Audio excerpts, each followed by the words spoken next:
রাঙ্গামাটি জেলাকে কিন্তু লক্ষ্মীপুর জেলা একটি গোল দিয়ে দিয়েছেন এবং 1-0 গোলে কিন্তু এখন খেলা চলছে। তবে প্রথমার্ধের খেলা কিন্তু শেষ পর্যায়ে আছে আমরা যতটুকু জানি। আমি যদি একটু দূরে দেখাই যে আসলে এখানে 3টা প্যাভিলিয়নের প্রান্তে 3টা বক্স করা হয়েছে, যে লক্ষ্মীপুর টিম এবং রাঙ্গামাটি টিম। মাঝখানে যে টিমটি করা হয়েছে এই টিমটি হচ্ছে আসলে যেই খেলোয়াড়রা যদি আহত হয় তাহলে তাদের চিকিৎসা করার জন্য, এবং যে বিচারক একটা প্যানেল আছেন ওই বিচারক প্যানেলটি মাঝখানের যেই বক্সটি বিচারক প্যানেলের বক্স।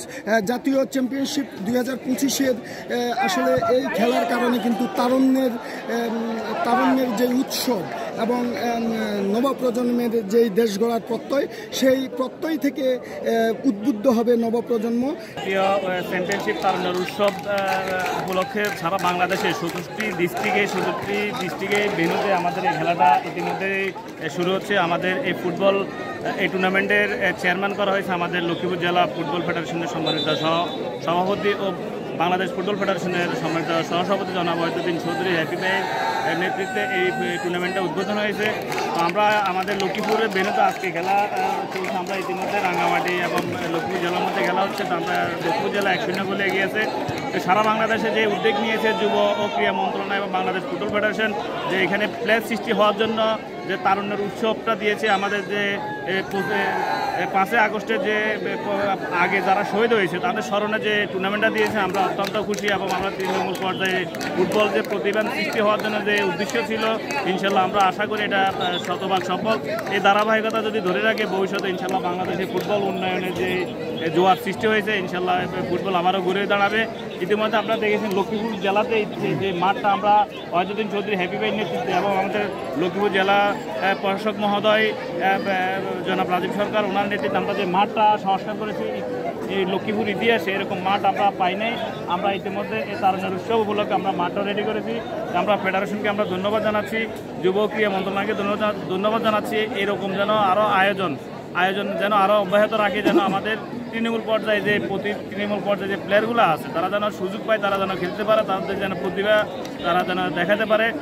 এই প্রতিভা দেখানোর মাধ্যমে তারা যেন ঢাকা চট্টগ্রামে বিভিন্ন লিগে যেন তারা খেলতে পারে। মেডিকেল টিমটি রয়েছেন, রেড ক্রিসেন্টের যে মেডিকেল টিমটি রয়েছেন সেই মেডিকেল টিমটিও কিন্তু আসলে যথেষ্ট পরিমাণে সহযোগিতা করছেন। তারা কিন্তু ঠিক কোনো প্লেয়ার মাঠে একটু আঘাত পেলে তারা কিন্তু তাৎক্ষণিক সেবা দিয়ে থাকেন।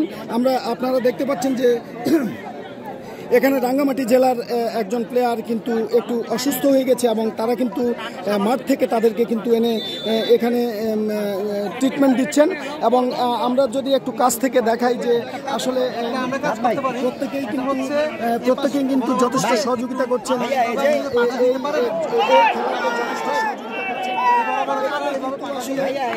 এভাবে কিন্তু আজকের যে তারুণ্যের উৎসব উপলক্ষে জাতীয় চ্যাম্পিয়নশিপ হয়তো আধা ঘন্টা বিরতির পরে আমাদের খেলাটি শুরু হবে। আপনি দেখতে পাচ্ছি যে এখানে একটা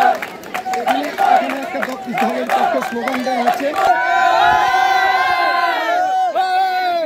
তোমার এই খেলা, এই যে তারুণ্যের উৎসব, এই খেলাতে তোমার অনুভূতি?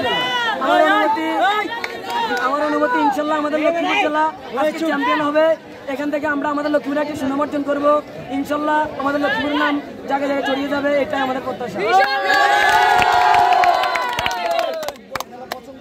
জি, আমি নিজে একজন footballer, Rajib football academy Lakshmipur, Momin ভাই আমাদের কোচ। আর এটা আমাদের পরিবারের মতো এই দলটা।